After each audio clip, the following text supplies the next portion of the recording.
Hi, hello, welcome back to another YouTube video. I got something a little different today. I don't know if you guys remember Yishis from like 7 fucking years ago, but he used to commentate his fights, and he was really good at it, and I learned a lot from it, so I want to try the same thing today, commentate some of my fights. Now, I've never done anything like it before, so I'm bound to fuck it up, so if I'm talking too fast or too slow, or I miss something you think's important, let me know. Anyways, guide videos, matchup videos, right? Still working on them. However, ANET is actually making changes that make fucking sense and change up the meta. So I don't want to make a video and then it be null and void like 2 months later because they just reworked like a whole weapon or how a class mechanic works. So I'm just gonna kind of wait and let that simmer down, and then I'll be back on those two. Anyways, hope you enjoy the video. For this first fight, I'm versus a power Renegade and a core hybrid Necro. Now, I'm on Grieving Selly Virtuoso, so I have pretty good con damage and pretty good power damage.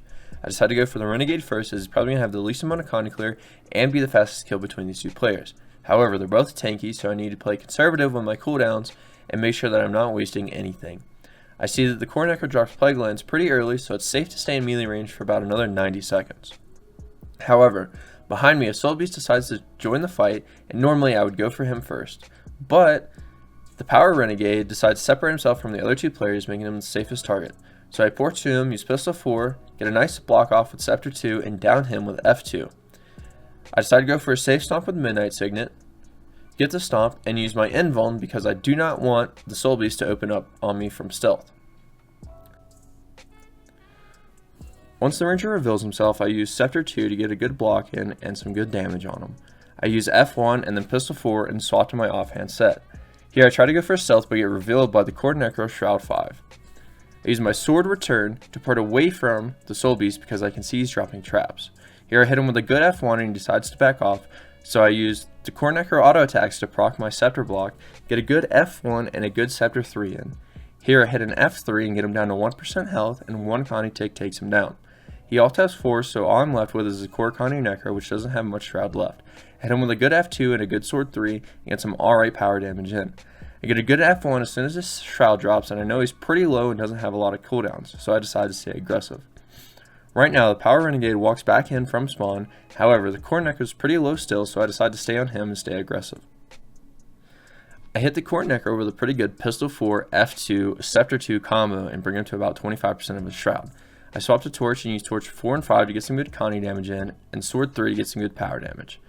My F1 takes him out of shroud, so I decide to go invuln to wait on some cooldowns and get some more blades. I use F3 to down the core Necro and decide to go for a Midnight Signet stomp so I can secure the stomp. Now all I'm left with is the power Renegade. However, I see that he swaps to Demon Stance so he can send his conditions back, and I need to be careful. Here I see a core warrior is pulling up. However, I'm going to ignore it because I don't see the core warrior being an assault rank as a threat. Now, I can use the core warrior to block or dodge his auto attacks and get free blades and upkeep my pressure on the Renegade. Now, the Renegade gets pretty low, so I swap to pistol and use pistol 4, scepter 2, and secure to the down. Now, I use my invuln to get the safe stomp and then finish the fight by killing the core assaulter warrior. In this fight, I'm versus a power DH and a power Deadeye. I decide to continuum split burst the DH, but get immediately interrupted and effectively waste my continuum split. I decide to go for the burst again, get some good damage off, and try to push him away. He's going to F3 and F2, so I cancel my shield 5 and just focus on dodging through all the traps.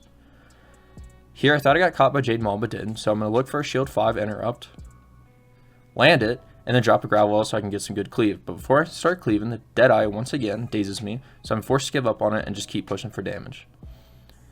Here, the DH decides to port on me, so I F1 and then F2 to secure the down. Now, the Deadeye has pretty good health, and I don't really have any, so I have to play safe and wait for a res. So I sit in stealth, hit him with the F1 and then the F3 and port away to create some distance. I'm just waiting on cooldowns here. So I hit my block and walk back towards the DH so I can get damage on both targets. Here I'm going to go for a shield 5, but he gets blinded, so I miss it. Once I get pushed, I'm going to hit invuln immediately and then try to hit an F1 and F2 while the thief pushes on me. And then I can push him away with Greatsword 5, and then I finish him with Greatsword 3. In this fight, I'm versus a Celestial Willbender and a Celestial Virtuoso. Now, I know I want to go for the Willbender first as he's going to have the most upfront damage and be the most aggressive. However, I need to watch out for Virtuoso's F2 as it does good Connie damage and needs to be cleared fairly quickly, which I do here with Midnight Signet. I keep focused on the Willbender, however, while I do this, I get mowed and need to kite away. While I'm kiting away, I keep an eye on the Willbender to see if he tries to pour it into me. Here he decides to use F1 so I have enough time to block, and use my block to absorb as much damage as possible.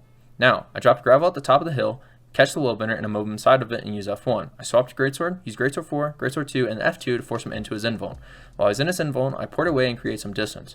The Willbender decides to pour back into me, so I hit him with Greatsword 2, F3, and F1 to leave him at 7%. Here I think he's going to run away, but decides to come back, so I hit him with Greatsword 5, or Shield 5, sorry, but don't have any cooldowns follow up. So I use my block to just wait on some cooldowns. Here I see he goes for the Greatsword 2, and I know he's probably not going to dodge, so I hit him with the Emote, and then the F1, F2 combo. Now, the Virtuoso goes for a res, but I have enough cleave with Greatsword 4, Greatsword 2, and Greatsword 3 to down them both. In this fight, I'm versus a Pew Pew soulbeast, a Trapper druid, and a Core Connie Mesmer. I go for the soulbeast first as he's probably the most dangerous and the first one to hop down. So I go for a continuous sweat burst, but it gets interrupted by long before I decide to use Greatsword 5 to push. He pops Doliac Stance, and I get caught in a trap. At this point, I'm not sure if the trap is from the druid or the soulbeast, so I decide to stay on the soulbeast as it seems pretty glassy. I get mowed by the druid shortbow 4 and use my heal mantra to clear it. Catch the soulbeast in a good shield 5 and get some good damage in, and then I try to finish him with Grabwell. I catch both, however, and decide to swap to Greatsword, Greatsword 4, 3, 2, and then F1 and get some good damage in. I need to go for a safe stomp on the soulbeast as I don't have enough cleave to out-cleave the pet res and get it with Midnight Signet. I get a full burst in onto the druid and push him back. Get some good damage with Greatsword 4 and Greatsword 3, swap to my offset, and mob him, and then try to hit him with a shield 5 but miss. I end up face taking all the traps, however, he's still pretty low, so I stay aggressive on him. I manage to get the druid down and go for the stomp, however, the Core Mesmer decides to join the fight and interrupts me with an F3. I know that the only other CC the Core Mesmer has is Pistol 5, which he uses here, and I clear it with Midnight Signet.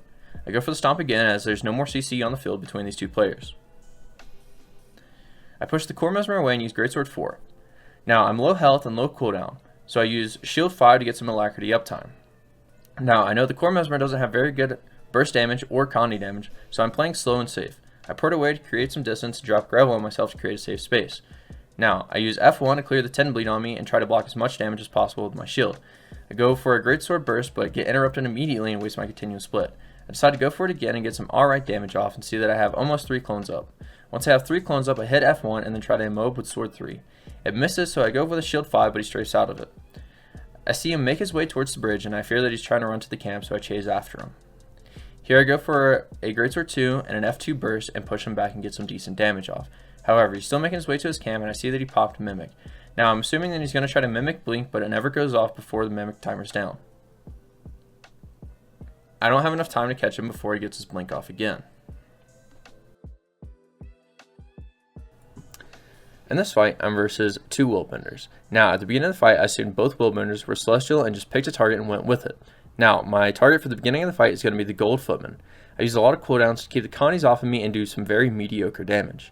However, once the Gold Footman hits 70% health, they start making their way towards the staircase. I decide to follow them with Blink, hit them with a Sword 3 mob and an F1 and drop a gravel on top of them.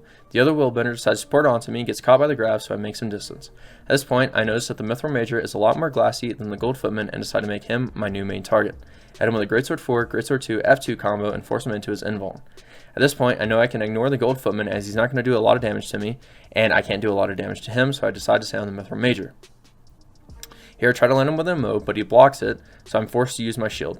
He makes his way towards the staircase, so I try to hit him with a Shield 5 Blink combo, but catch a lag spike and miss it. However, on the shield return, I catch the Mithril Major and get some very nice damage in, and finish him off with a Greatsword 2, which is unblockable, into his block heal. Now, I know that the Gold Footman is probably going to try to go for the res, so I try to keep the pressure up on him, and hit him with a very nice Greatsword 2 F3 combo and bring him down to 50% health. I try to hit him with the emote, but he blocks it, so I use my F3 to clear the 1 stack of stab he has on him, and then use my Sun Mantra to interrupt his res. I drop a Gravel on him, and hit him with a good Sword auto attack to strip some more boons and an F2. He pops his invuln, so I have to wait on it. I go for a Shield 5, catch him, hit him with the emote, and then continue to put Greatsword 4, Greatsword 2, and hit it one more time, Greatsword 4, Greatsword 2 to secure the down.